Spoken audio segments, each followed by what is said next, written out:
ખોરાક આહાર લેવો જોઈએ, પરંતુ ઘણા લોકો એવા હોય છે કે જે લોહ તત્વયુક્ત આહાર લેતા હોય છે, પરંતુ છતાં તેમનામાં લોહ તત્વની ખામી જણાઈ આવે છે. તો આવું શું કામ થાય છે અને એનું શું થઈ શકે? મેરી બહુ જ સરસ સવાલ પૂછ્યો છે.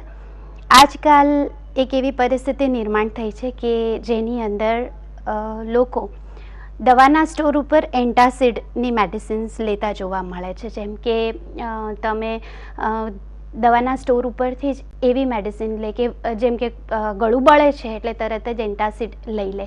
એન્ટાસિડ જે પણ કેલ્શિયમ કન્ટેન્ટવાળા છે એ એન્ટાસિડ્સ એ આયનનું એબ્ઝોર્પ્શન ઘટાડતા હોય છે.